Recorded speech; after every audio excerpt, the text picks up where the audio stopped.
우주 저 멀리 아무도 본 적 없는 머나먼 곳에 지구와 닮은 모습을 한 메모리아라는 별에서의 이야기입니다. 그린 헤븐이라는 작은 마을에 오래된 빵집과 아늑한 카페 사이에 작은 틈새에는 기억 교환 가게가 숨어 있습니다. 그 가게로 통하는 비밀스러운 터널로 발을 내디디면 마치 기억의 흐름을 따라 가는 듯 기억 교환 가게로 들어갑니다. 그 방에 들어서면 사방의 벽이 수천 개의 유리병들로 가득 차 있는 광경이 펼쳐집니다. 이 가게의 주인 냥꼬 선생과 그녀의 충실한 동반자인 고양이 냥꼬가 가게를 지키고 있습니다. 둘은 갑자기 떨어진 노트를 놀란 듯 바라봅니다.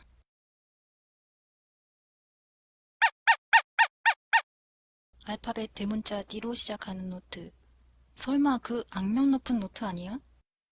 자세히 보니 거기에는 드림 노트라고 적혀 있습니다. 노트를 펼치니 거기에는 이렇게 적혀 있습니다. 밤하늘에 너만 알고 있는 별이 반짝이는 날. 이 노트에 기록한 단 한 가지의 소원, 현실이 된다. 무슨 암호 같은데? 누가 장난치는 게 분명해. 하지만 냥꼬 선생은 단 한 가지의 소원이라는 부분에서 왠지 모르게 이 노트가 진짜일 수도 있다는 생각이 들었습니다. 나는 소원을 적어보기로 했어. 그리고 요즘 열심히 공부하고 있는 다른 나라의 언어로 말이야. 새로운 언어로 소원을 적는다고? 정말 특이한 방법이네. 근데 뭐라고 적었는데? 가게에 오는 사람들이 기억을 바꿔서 행복해지는 것을 도와주고 싶다. 오미세に 来る人が思い出を取り返して幸せ. 아, 어떡하지? 행자를 시자로 잘못 적었어. 사람들을 행복하게 하려는 소원이 그만 불행하게 만드는 것으로 변해버린다. 아이, 그렇게 생각하지 마. 행복과 불행은 동전의 양면이라고 하잖아. 때로는 불행처럼 보이는 것에서도 새로운 기회가 생길 수 있어. 그리고 세옹지마라는 말도 있잖아. 안 좋은 일도 나중에 좋은 결과를 가져올 수 있다고. 할 수 없지. 이게 최후의 카드야. 뭔데? 행복과 불행은 한 끗 차이야. 한 끗 차이? 냥꼬 선생은 자기가 적은 소원을 다시 한 번 더 살펴봅니다. 정말이네. 신자에 한 끗을 더하면 행자가 되네. 냥꼬 선생은 한 끗으로 신자를 행자로 바꾸어 그녀의 소원을 완성합니다.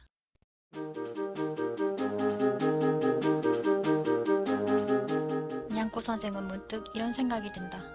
불행 자체가 곧 행복을 가져다 주지는 않는다.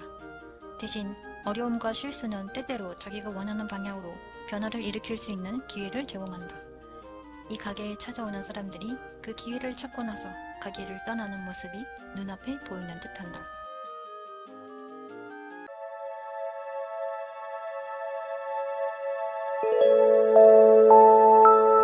저 먼 우주에 있는 지구와 닮은 별 메모리아. 오늘도 그린 헤븐 마을에서는 수많은 이야기가 펼쳐지고 있습니다. 저기 저 벤치에 누군가 앉아 있네요. 누군지 좀 더 가까이 가볼까요?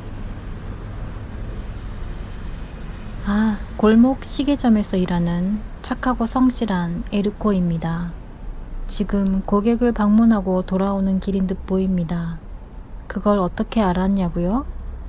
에르코는 고객과의 미팅에서 성과가 부진했을 때 이런 모습으로 여기에 앉아 있거든요. 지나가는 사람들도 눈치를 챘는지 멀찌감치서 그를 잠시 내버려 두는 듯 보입니다.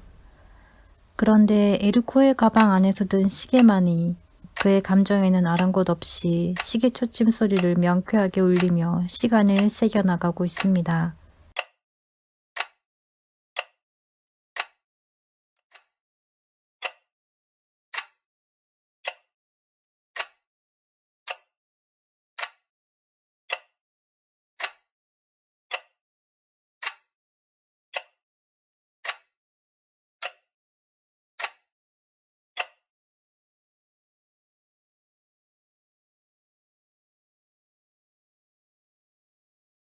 지금 시계 소리가 들린 것 같아. 시계 소리? 여긴 시계가 없는데? 너의 배꼽 시계라면 몰라도. 그런가? 근데 이상한데? 그나저나 뭘 읽고 있는 거야? 아주 먼 별에 생명체가 있을 가능성이 있다는 기사야. 파란 별이래. 우리 가게도 생명체가 있었으면 좋겠어. 벌써 몇 달째 손님이 없으니. 그래, 그럼 슬슬 그린 헤븐으로 횡단해 볼까? 정말? 왜 갑자기? 아니, 그러고 보니까 전에 만들어 놓은 초대 카드가 아직 빛을 보지 못하고 있잖아. 냥꼬 선생과 냥꼬는 자리를 옮겨 매트리스 위에 앉았습니다.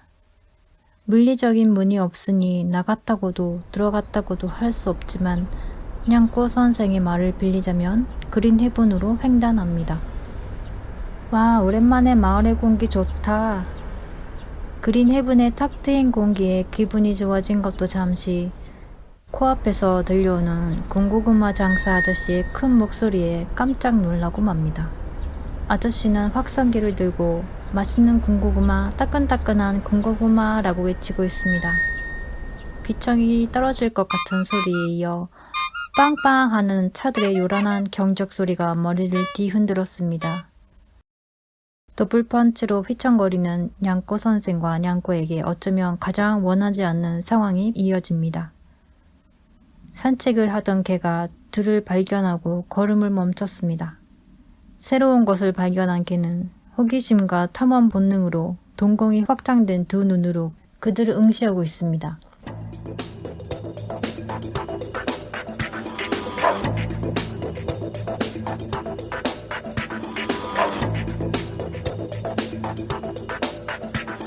아, 저기 저 사람이야. 뭐가? 아까 시계 소리. 초대카드는 저 사람한테 주고 일단 퇴장이야. 냥꼬 선생은 에루코에게 긴 이야기를 할 시간이 없었습니다. 그러니까 내 말이 무슨 말인지 알겠지? 그 말만 하고 가게의 초대카드를 에루코에게 주고 사라집니다. 에루코와 걔는 둘이 어디로 사라졌는지 알 수가 없었습니다. 아, 천국에 온 기분이야.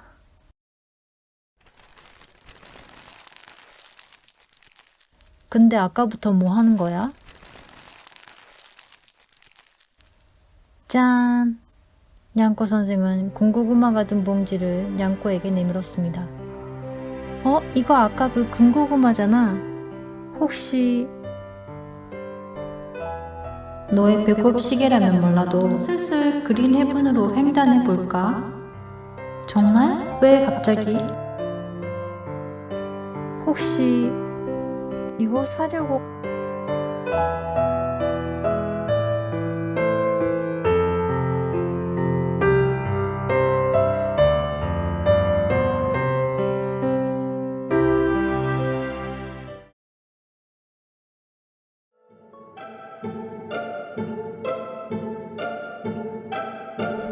그러니까 내 말이 무슨 말인지 알겠지?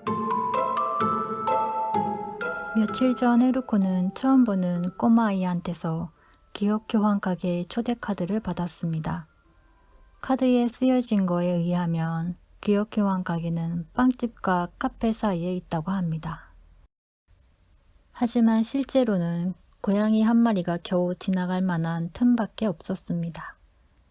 아마도 그 아이가 에루코를 놀리려 했던 걸까요? 피식 웃고 꾸깃해버리면 끝날 일입니다.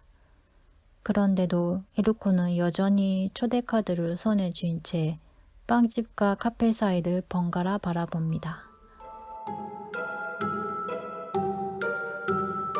그의 마음은 자연스럽게 그날의 기억을 회상하기 시작합니다. 손님의 발걸음이 뜸해진 오후, 골목 시계점 안에는 주인 로마니 씨와 에루코 뿐입니다. 에루코는 벼룩시장에서 우연히 발견한 낡고 고장난 오르골을 고쳐보려고 꼼꼼히 들여다보고 있었습니다.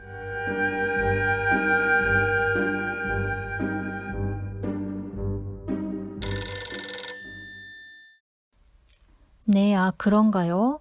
네, 알겠습니다. 에르코야, 마르코스 씨가 전에 사간 벽시계 소리가 너무 크다는구나. 네가 가서 확인 좀 하고 와라. 어떻게든 반품하겠다는 소리는 절대 안 나오도록 잘 하고 와야 해. 알았지? 마르코스 씨의 집은 마을에서 올려다 보이는 산 중턱에 자리 잡고 있습니다. 마을 전체가 내려다 보이는 곳에 우뚝 선 성 같은 모습은 쉽게 다가갈 수 없는 분위기를 자아내고 있습니다.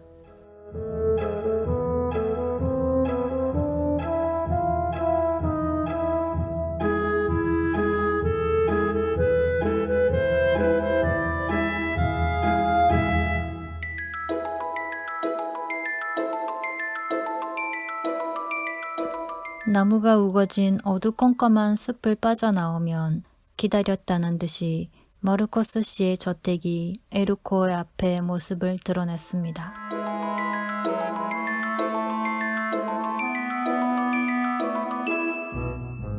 그 길에 올라오는 동안 에르코는 마르코스 씨에 대한 마을 사람들의 소문이 머릿속을 스쳐서 마음이 무겁습니다.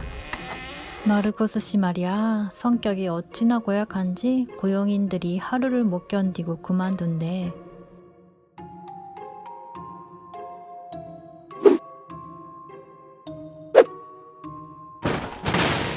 그리고 재산이 어마어마한가 봐. 집안이 온갖 골동품들로 가득하대. 자식이 있긴 한데 유산 때문에 마지못해 가끔 찾아오는가 봐. 에르코는 긴 복도를 걸어 벽시계가 놓여진 곳에 도착했습니다. 세월의 흔적이 고스란히 남은 오래된 시계로 간단히 볼륨을 조절하는 기능은 없었습니다. 마르코스 씨, 벽시계가 소리가 커서 불편을 끼쳐서 죄송합니다. 제가 안과 밖에 쿠션제를 깔아드릴 테니 불편은 훨씬 덜어질 겁니다. 뭐라고? 내가 언제 소리가 크다고 했나? 아닌가요? 나는 시계 소리가 커졌다고 했어. 커졌다는 건 뭘 의미하냐면 그때까지는 그렇지 않았다는 거지. 시계 가게에서 일하는 자네는 아주 잘 알고 있겠지? 사람들이 벽시계를 사는 이유에 대해서 말이야. 그건 그 사람에게 있어서 시간이 아주 중요하기 때문이야. 예를 들어 네 자식과 손주가 오기로 한 날, 나는 시간에 맞춰서 할 일이 정말 많아. 그런데 하필 그럴 때 이 시계의 소리는 작게 울려. 그리고 자식과 손주가 와서 머무는 동안 이 시계의 소리는 또 너무 커. 마치 시간을 재촉하듯 말이야. 그래서 그들은 언제나 서둘러 돌아가 버린다고. 이제 이 시계의 문제가 뭔지 알겠는가? 마르코스 씨의 주장이 억지라는 사실은 분명했지만 에르코의 머릿속은 마치 고장난 태엽처럼 엉켜 그 진실을 제대로 인식하지 못했습니다. 어떻게든 반품하겠다는 소리는 절대 안 나오도록 잘하고 와야 해. 알았지? 시계의 문제를 자신에게 돌리는 듯 모든 책임을 짊어지는 것이 유일한 해결책처럼 느끼게 된 것입니다. 그 무게에 짓눌린 듯 에르코의 몸은 점점 작아져 갔습니다. 마르코스 씨는 시계바늘에 간신히 매달린 작아진 에르코를 발견하곤 만족스러운 미소를 지으며 마지막 말을 던졌습니다. 역시 가게는 규모가 있어야 해. 작은 골목 가게가 아니라 큰 가게에서 샀더라면 이런 문제는 없었을 텐데 말이야.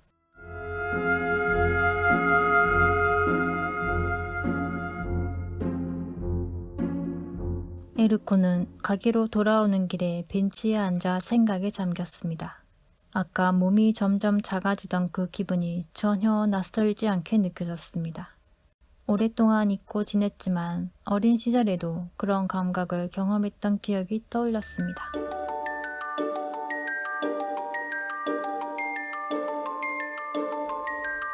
만약 그때의 기억이 없었다면 어땠을까? 문득 그런 생각이 스쳐 지나갔습니다.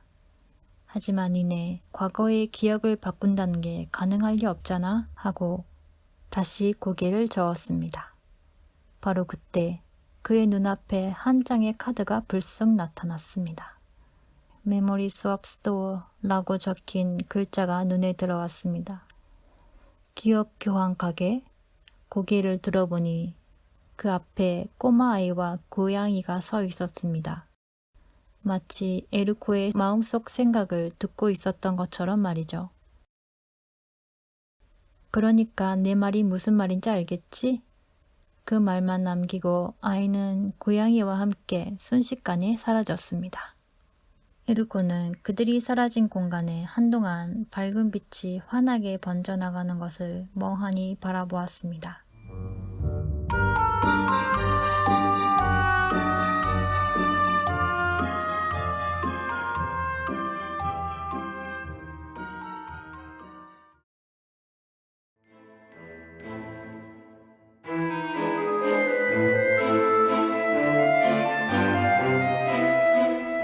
그린 헤븐 마을에 날이 저물어가고 있습니다.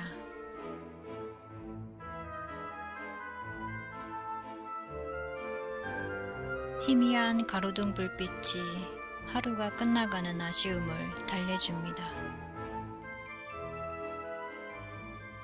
에르코는 기억 교환 가게를 찾지 못한 아쉬움을 어쩌면 기억을 바꿀 수 있을지도 모른다는 희망으로 달래봅니다. 가로등 불빛 아래 발걸음을 재촉하는 사람들 사이에 고양이 한 마리가 눈에 들어옵니다. 꼬마아이와 함께 있던 고양이와 닮았지만 확신이 없었습니다. 고양이는 에르코를 보더니 그냥 스쳐 지나치듯 시선을 돌리고 맙니다. 그러나 이내 놀란 듯 다시 한번 에르코를 쳐다보았습니다.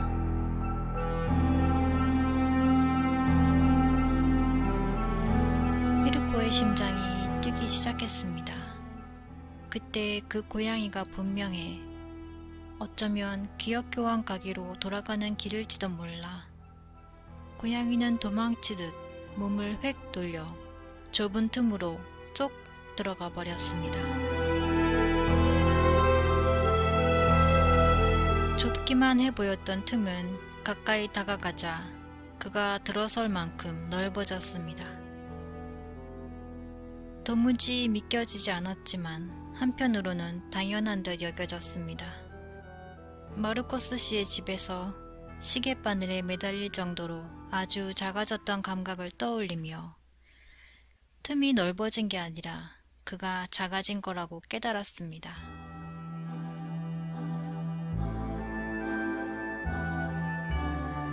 에르코는 비현실적인 상황을 이성으로 따지는 대신 그저 감각으로 받아들이고 있었습니다.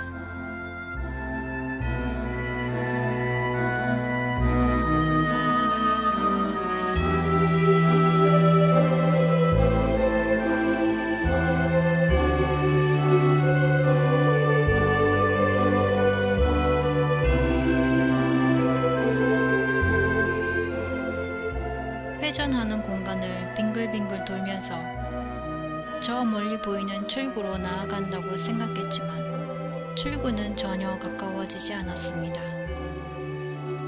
어질어질한 시야 속에서 에르코는 점점 자신이 보고 있는 것이 진짜인지 환영인지 구별할 수 없었습니다. 그는 눈을 꼭 감았다가 다시 떴습니다. 지금까지 보였던 모양들이 일그러지기 시작했습니다. 정신을 차리자 그는 유리병들로 가득한 방 안의 둥근 의자에 앉아 있었습니다. 그리고 그곳에 있는 꼬마아이와 고양이.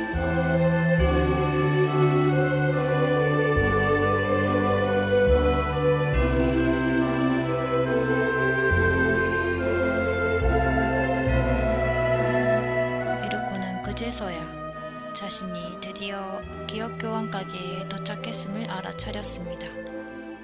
에르코는 초대장을 들고 가게를 찾아 헤맸던 순간들을 떠올렸습니다. 혼란스러움과 실망, 그리고 괘씸함까지 복잡한 감정들이 올라왔습니다. 이제 와서 돌아보니 하나하나가 여기로 도달하기 위한 테스트로 여겨졌습니다.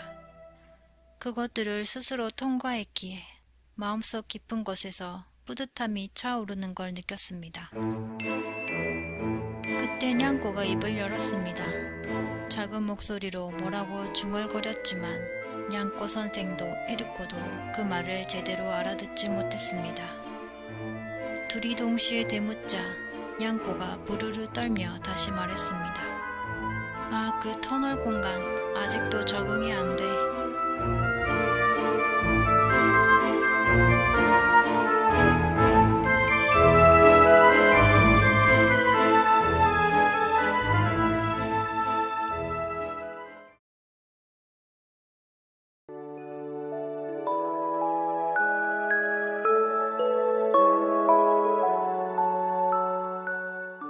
이르코는 기억교환 가게 안에 수많은 유리병들을 신기한 듯 바라보았습니다.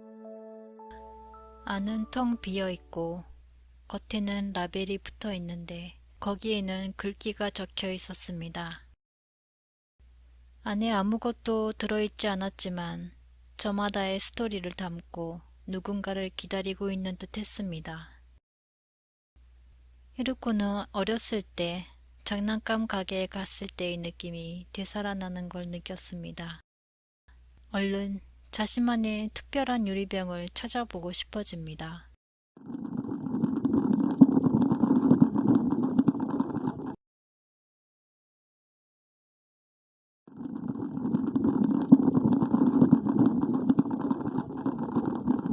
그때 냥꼬 선생이 쇼핑카트 대신 글씨가 가득 적힌 이동식 화이트보드를 밀고 나타났습니다. 지금부터 너 혼자 기억이 저장된 우주로 갈 거야. 우주로? 그래서 여기 적힌 주의사항을 잘 지켜야 해. 장난감이 어쩌고 할 게 아니라 공상과학 영화에서나 볼 수 있었던 우주선을 타고 날아가야 할 것 같았습니다. 아, 근데 냥꼬가 또 스티커를 덕지덕지 붙여놨네? 내가 제대로 외우고 있는지 시험하겠다는 거겠지? 사실 손님이 올 때만 꺼내니까 잊어버릴 때가 많아. 우리 가려진 부분에 무슨 말이 들어갈지 퀴즈 대결하면 어떨까? 그러죠. 중요한 일이니까 이건 정말 잘 맞춰야겠네요. 1번. 지정된 위치에 머물고 자리를 말 것. 궤도 이탈은 의식의 흐름을 왜곡시킨다. 궤도 이탈하지 않도록 하려면 자리를 떠나지 말라는 거겠지? 어지럽히지 말 것. 떠나지 말 것. 2번. 기억에 하게 개입하지 말 것. 잃어버린 기억은 스스로 다가온다. 기억이 스스로 다가온다는 말은 아마도 기억을 억지로 만들어내려고 하지 말라는 거겠지? 정답은 무리. 3번. 되찾은 기억을 가지고 돌아올 것. 기억을 교환하기 위한 귀중한 퍼즐 조각이다. 귀중한 퍼즐 조각이라면 어떻게 가지고 돌아와야 할까? 빨리. 소중히. 보너스 질문이 있네.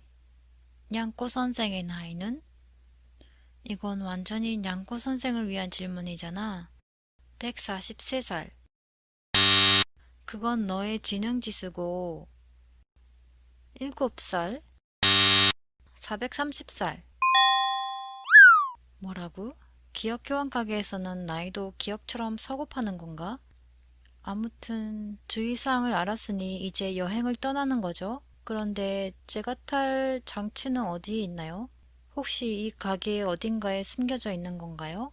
진열장 뒤나 아니면 이 유리병들 중에 숨겨진 비밀장치 같은 거? 바로 너 옆에 있는 저거야.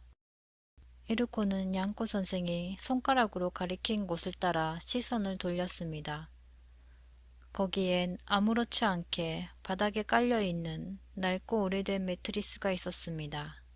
에르코는 감쪽같이 속은 기분이 들었지만 흐뭇하게 웃고 있는 냥꼬 선생에게 실망한 표정을 보이고 싶지 않았습니다. 에르코는 유리병 쪽으로 시선을 돌렸습니다. 그는 얼핏 유리병에 비친 430살의 노파의 모습을 본 것 같았습니다.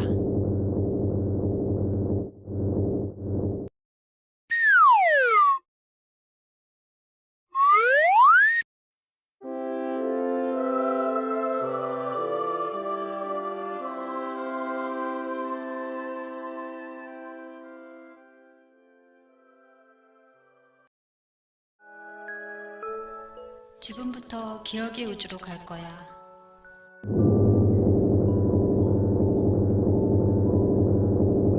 그런데 제가 타고 갈 장치는 어디 있나요? 바로 저거야. 우주선을 타고 우주여행을 한다는 건 좀 황당무계한 상상이긴 했지만 이렇게 먼지가 풀풀 날리는 낡은 매트리스에 누워있는 건 더 상상도 못할 일이었습니다. 기억의 우주로 간다느니 그런 이야기를 해놓고는 이건 아니지 않은가라는 생각이 꼬리를 물고 맴돌았습니다.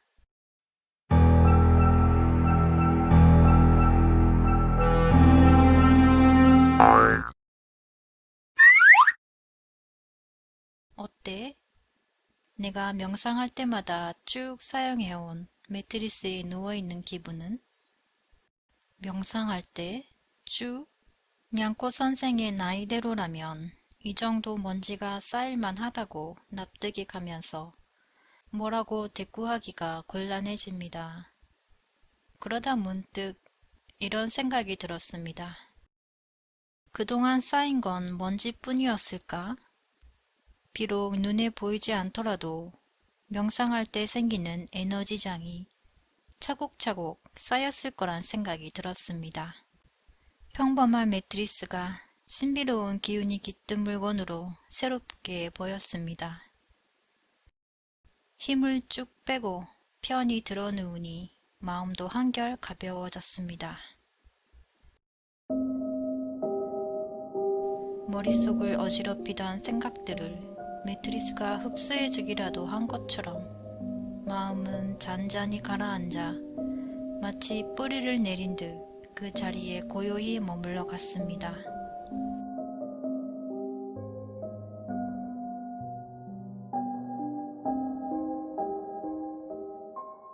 어린 에르코는 잠에서 깼습니다. 거실에서 들려오는 아빠의 환한 목소리가 꿈이 아니라는 걸 알자 졸음이 순식간에 달아나 버리고 몸이 긴장으로 굳어졌습니다. 아빠는 목소리를 높이며 거침없이 쏟아냈고 엄마는 아빠의 말을 들을 가치도 없다는 듯 고개를 돌리고 있었습니다. 아빠의 분노와 엄마의 얼음 침묵이 보이지 않는 힘줄처럼 팽팽한 공기를 자아내고 있었습니다.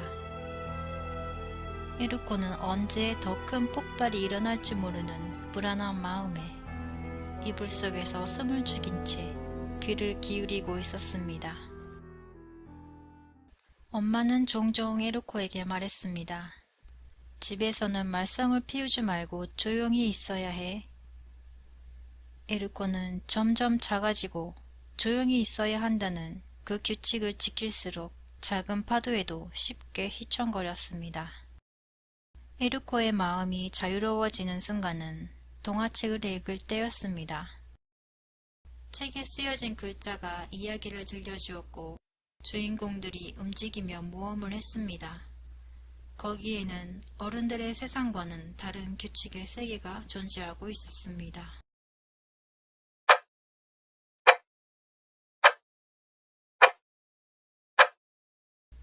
조금 있으면 아빠가 돌아올 시간입니다. 동화책의 마법이 풀리면 다시 현실의 규칙으로 되돌아가야 합니다. 아빠가 화를 내는 것도 현실의 규칙이 아빠를 괴롭히기 때문이 아닐까 하는 생각이 들었습니다. 아빠에게 동화책을 읽어드리면 아빠도 활짝 웃을 거라고 생각했습니다. 에르코는 뭔가 결심한 듯 책을 손에 꼭 쥐었습니다.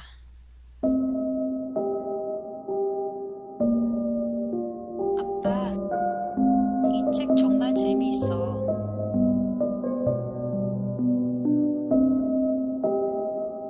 뭐야, 애들 책이잖아. 저리 치워.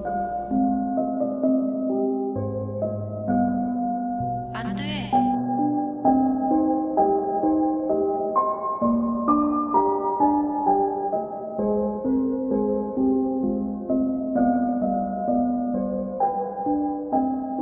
지정된 위치에 머물고 자리를 떠나지 말 것.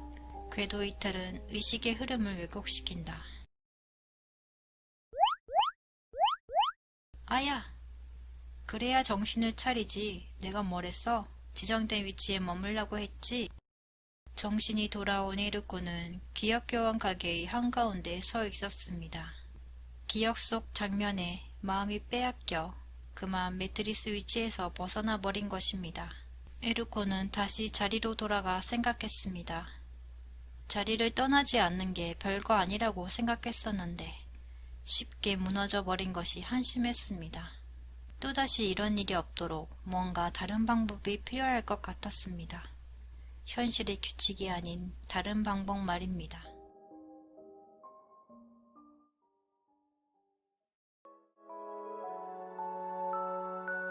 매트리스 위에서 기억의 우주로 떠난 에르코. 희미했던 기억의 단편들이 하나둘 모여 그때의 감정들도 함께 되살아났습니다. 아빠에게 동화책을 내민 건 읽어달라고 조른 것이 아니라 아빠의 기분이 좋아지길 바라는 마음에서였습니다.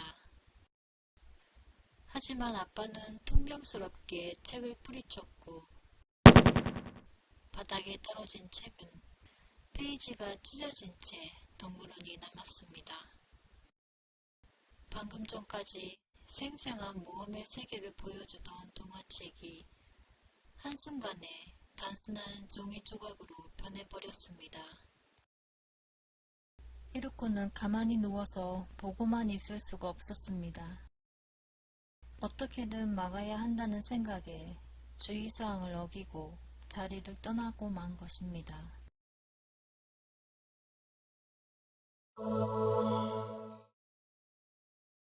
마음이 가는 곳에 몸도 따라간다.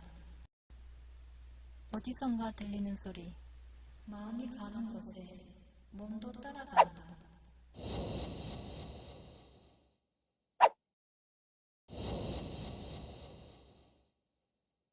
마음이 가는 곳에 몸도 따라간다. 마음이 가는 곳에 몸도 따라간다. 마음이 가는 곳에 몸이 따라간다. 이 말 속에 내가 놓친 단서가 있는 걸까? 그 순간 번뜩이는 생각이 스쳐 지나갔습니다. 어차피 마음이 가는 곳에 몸이 따라간다면 처음부터 마음이 있는 곳에 몸을 두면 되잖아. 과거의 기억도 마음에 떠올릴 수 있는 것처럼 지금의 몸도 마음속에 자리할 수 있을 거라고 생각했습니다. 이번에는 스스로 기억 속으로 걸어 들어가기로 했습니다. 눈에 보이는 것, 느껴지는 것들을 그대로 두고 조용히 매트리스 위에 누웠습니다. 방어권을 전부 포기한 것 같은 막막함이 스쳐 지나갔습니다. 이러다 끝없는 구덩이로 떨어지는 건 아닌지. 하지만 결국 매트리스가 그를 잡아주었습니다.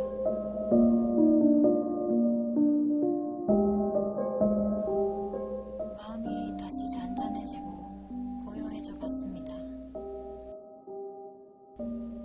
왜냐하면 더 이상은 떨어지지 않을 거라는 확신이 있었기 때문입니다.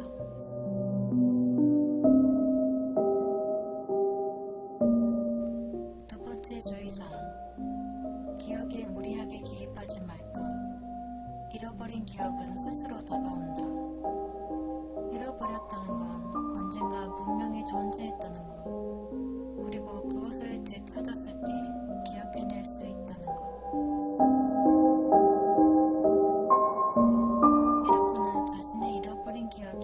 것인지 몰랐지만 그것이 나타나길 기다렸습니다.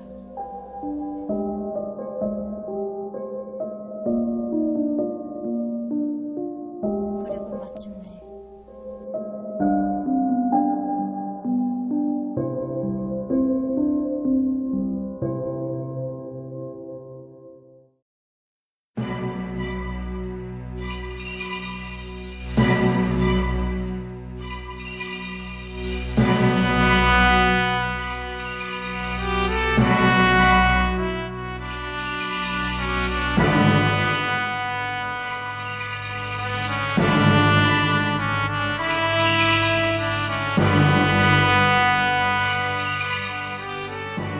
어린 헤르코의 몸이 점점 커지더니 어마어마한 거인이 되었습니다. 헤르코는 아무것도 두려울 게 없었고 반대로 아빠는 두려움에 떨고 있었습니다.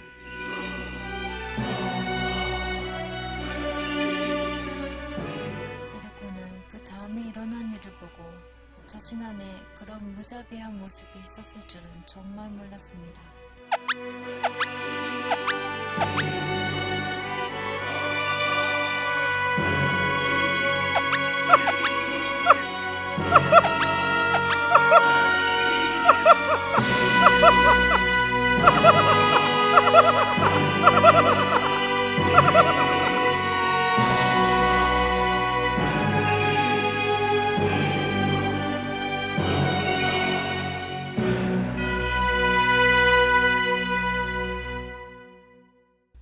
거인이 되어 자기가 하고 싶은 거 마음대로 하는 모습은 어릴 적 억눌리고 작게만 느꼈던 헤르코가 자신도 알지 못한 채 마음속 깊이 키워왔던 욕구였던 것입니다.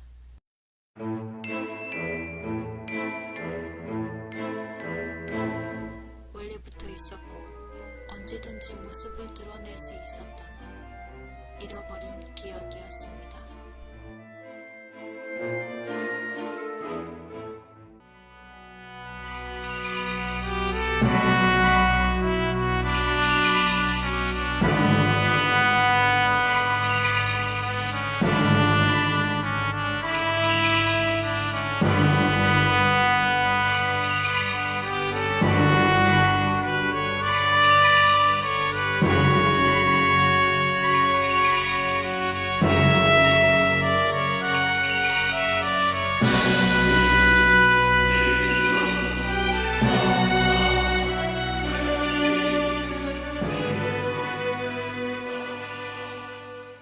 너 지금까지 어디에 숨어 있다가 지금에야 나타난 거야? 뭐? 난 항상 여기 있었어. 그럴 리가 없어. 난 널 본 적이 없는데. 정말 그래? 너가 나는 작다라고 생각할 때 마음속엔 항상 큰 존재가 떠오르지 않았어?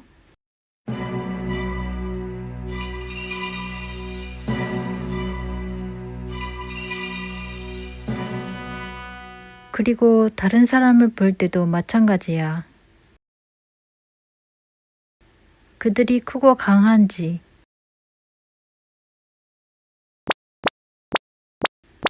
아니면 작고 약한지를 늘 판단하고 있었지. 그럼 왜 나는 계속 작다고만 생각해 왔을까? 너가 시간의 축 위 하나의 점에 서 있다고 생각해 봐.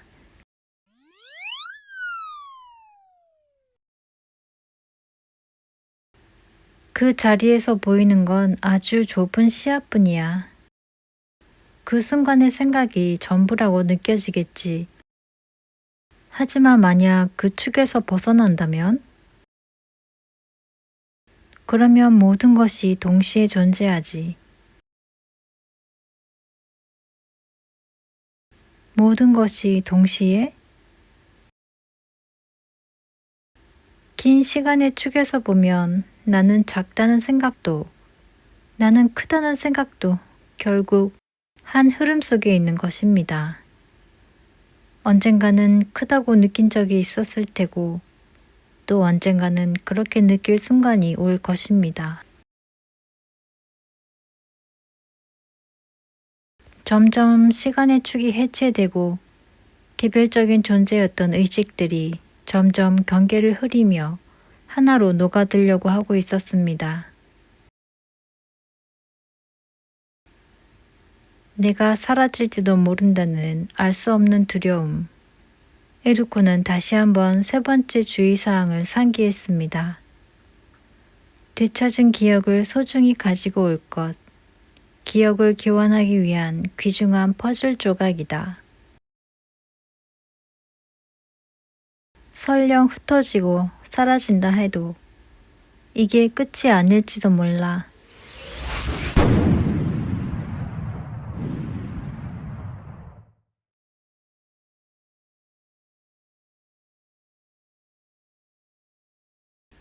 아직 가야 할 곳이 있고 완성해야 할 그림이 있을 거야.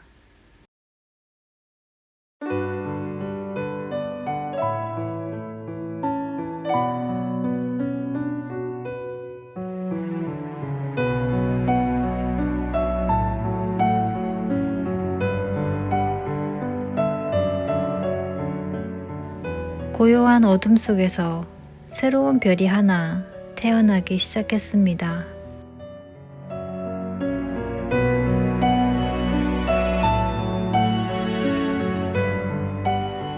에르코의 마음에도 하나의 생각이 떠올랐습니다. 저 별은 어떤 별일까?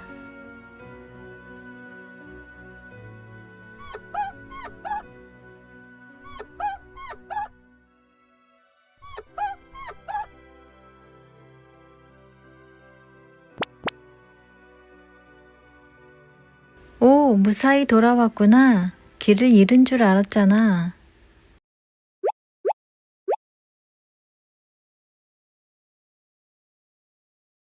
근데 그 표정은 뭐야? 꿈에서 막 깬 고양이 같아.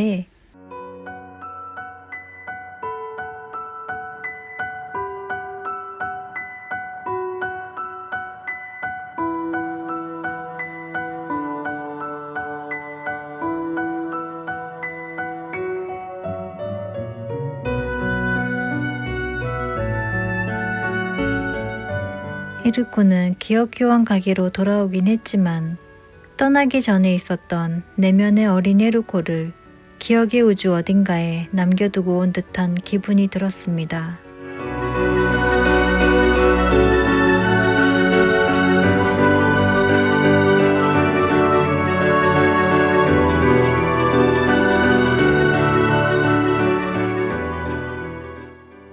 에르코는 아무것도 적혀있지 않은 유리병을 바라보았습니다.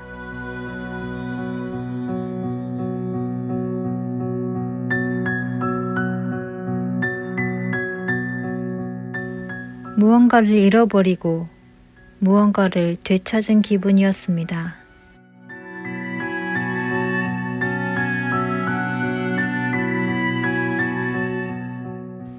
비록 어린 에르코를 긴 시간의 축 저 멀리 두고 왔지만 지금 여기에 언제나 함께 있을 거라 믿었습니다. 에르코는 이제 무엇을 적어야 할지 알았습니다.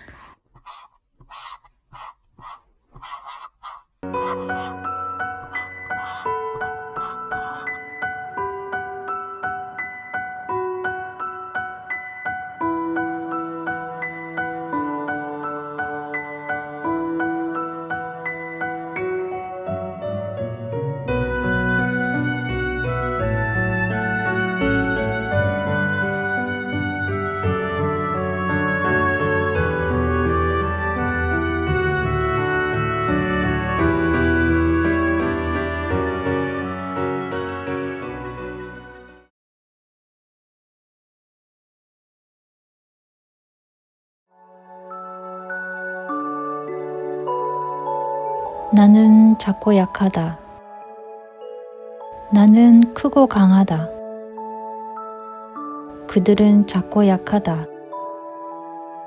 그들은 크고 강하다.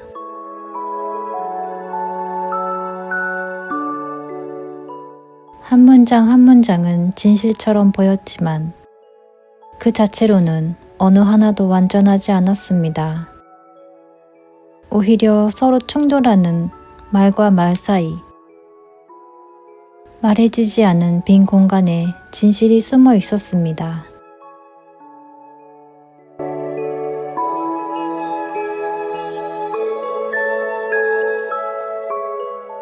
기억 교환 가게에 처음 도착했을 때는 선반 가득한 유리병들 속에서 마음에 드는 것을 하나 고르려고 생각했었습니다. 하지만 이제는 알았습니다. 진짜 가져가야 할 것은 어디서 주어진 것이 아니라 자신이 직접 써내려간 바로 이것이라는 것을. 이건 너가 들고 갈 수 있는 게 아닌데?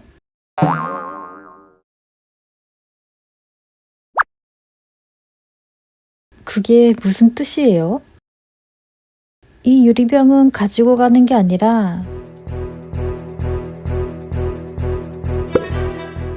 이 병이 너를 데리고 갈 거니까.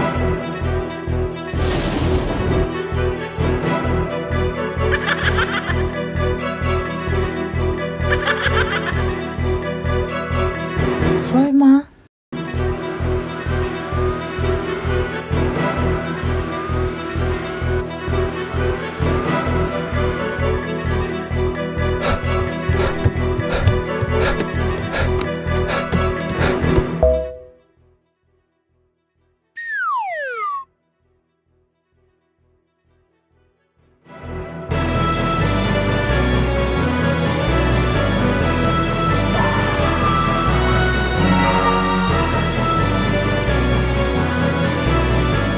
안녕.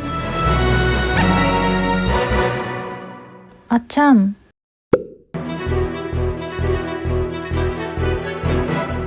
돌아가면 프랭크에게 안부 전해줘. 네? 프랭크, 군고구마 아저씨 말이야.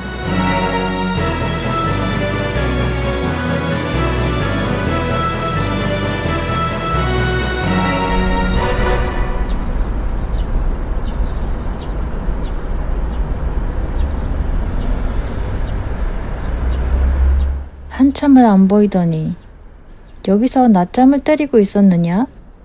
로마니 씨! 어이 어이, 이 녀석이 갑자기 왜 이래?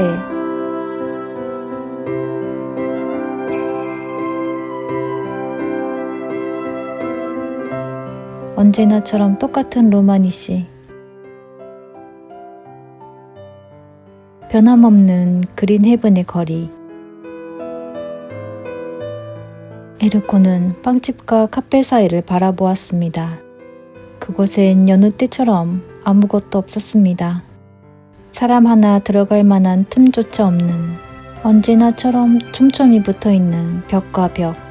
에르코는 자신이 단지 꿈을 꾼 것인지도 모른다는 생각을 했습니다. 군고구마요. 따끈따끈한 군고구마. 프랭크표 군고구마. 둘이 먹다가 하나가 죽어도 모른다는 프랭크표 군고구마.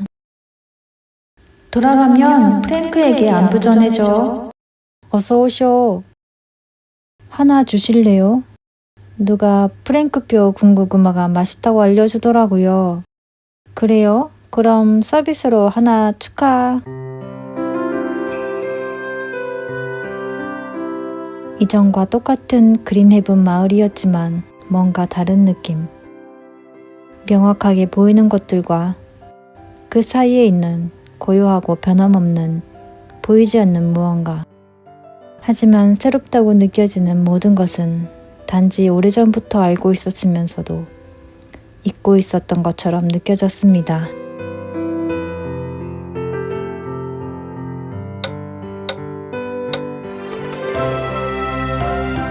기억교환 가게에 가기 전 에르코는 틈틈이 고장난 오르골을 손보고 있었습니다.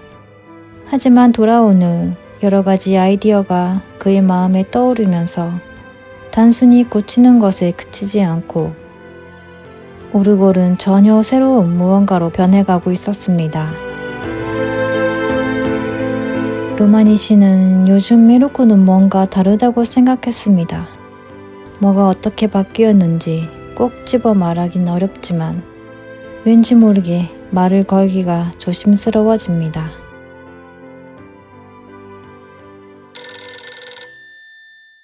네, 골목 시계점입니다. 아, 마르코스 씨.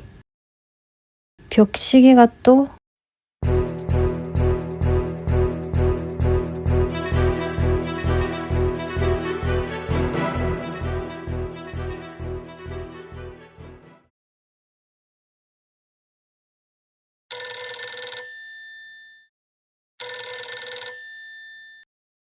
네, 골목 시계점입니다. 마르코스 씨. 벽시계가 또요?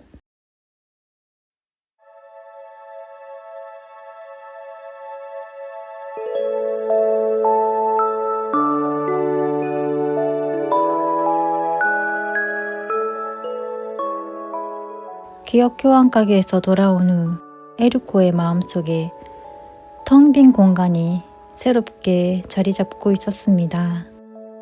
외로움이나 허무함과 닮았지만 그 고요한 빈틈으로 한 발짝 내디디면 무언가에 온전히 몰두할 수 있게 해주는 공간이라는 걸 깨달았습니다. 네. 그런데 말이죠. 에르코가 지금 한창 중요한 작업 중이라서요. 네. 처음엔 그냥 가벼운 마음으로 수리하던 오르골이었지만 마음 깊은 곳에서 떠오르는 작은 상상들을 따라가다 보면 어느덧 그의 이야기를 들려주는 작품으로 변해 있었습니다. 아니요, 그냥 기계 조립이 아니라 뭐랄까 좀 특별한 거라서요. 오늘은 좀 어렵겠네요. 네.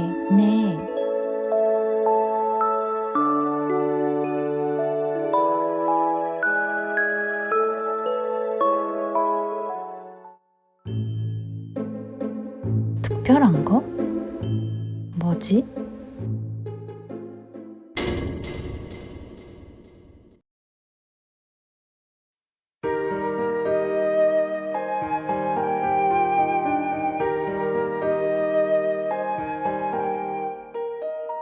문득 창문 밖으로 마르코스 씨의 저택이 눈에 들어왔습니다. 그러고 보니 그를 마지막으로 만난 이후 꽤 많은 시간이 흐른 듯한 기분이 들었습니다.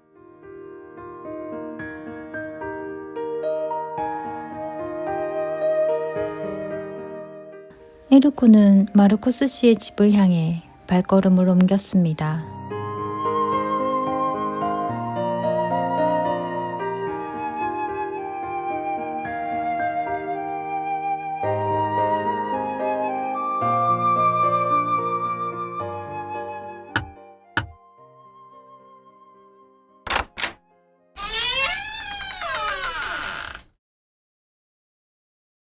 마르코스 씨, 바쁘신 중에 죄송합니다.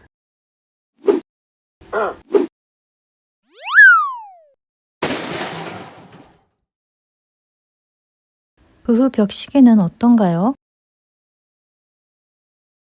여전히 트러블이 있다면 반품을 고려해 보시는 건 어떨까요? 그럴 필요는 없어. 벽시계란 원래 크게 들리다가 작게 들리다가 하는 거지 뭐. 그럼 처음부터 아무 문제 없었다는 건가요? 또 그렇다고 할 수만은 없지. 내 말은 이제 그게 더 이상 큰 의미가 없어졌다는 말이야. 무슨 말씀이신지. 아들네 식구가 말이야.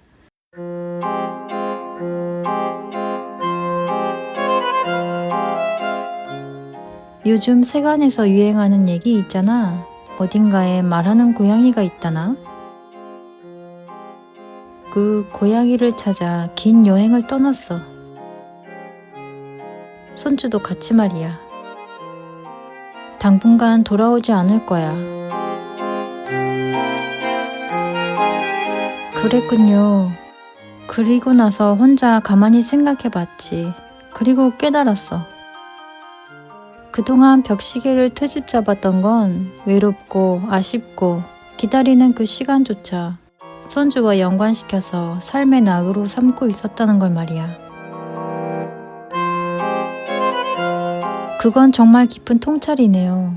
이제는 그런 감정의 기복에서 벗어나 평온을 찾겠다는 결심을 하신 건가요? 평온? 물론 그런 건 나한테 안 어울려. 그동안 나는 골칫덩어리들한테 이의제기서를 들이밀고 저 문 밖으로 쫓아냈지. 귀찮고 복잡하고 마음을 어지럽히는 것들 전부 말이야. 하지만 이제는 그 문을 다시 열어보려 해. 놈들이 들이닥치도록 바람처럼 몰려오게 말이야. 그리고 이번엔 이의제기서 대신 도전장을 내밀 거야. 어때? 멋진 선언 같지 않나? 그래서 결국 뭘 어떻게 하시겠다는 건가요?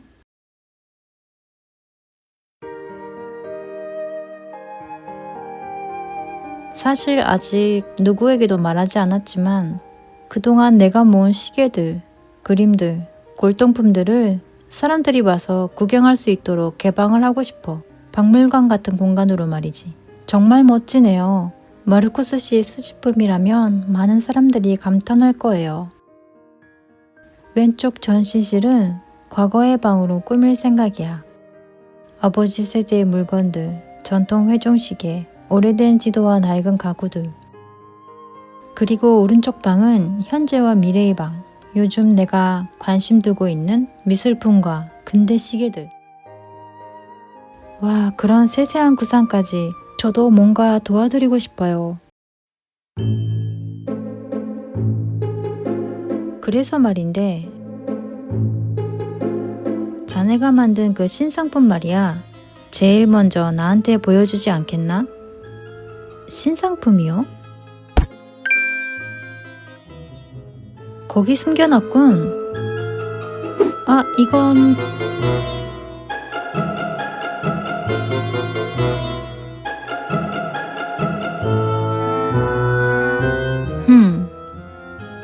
생각보다 아주 수수하군. 아, 이건 팔 건 아니고요. 그냥 저만의 이야기 같은 거예요. 이야기? 네. 이상하게 들릴지 모르지만 이 오르골을 보고 있으면 여러 가지 이야기가 들리는 것 같아요. 아까 얘기했던 그 말하는 고양이 말이에요. 그 고양이가 마치 책을 들려주는 것처럼 보여요. 정말 이야기구먼. 박물관 안에 이런 이야기방이 꼭 필요하겠어. 커다란 그림책처럼 이야기를 들려주는 그런 극장 같은 공간 말이야. 아들네 가족이 돌아와서 이걸 본다면 어떤 얼굴을 할지 상상만 해도 기분이 좋아지는걸? 주말에 하면 아이들도 어른들도 함께 와서 즐길 수 있으니까 좋을 것 같아요. 모두들 마르코스 씨가 들려주는 이야기에 푹 빠질 거예요. 고맙네. 하지만 말이지, 실은 나 다른 일자리를 구했거든. 이야기를 들려줄 사람은 자네가 더 어울릴 것 같아.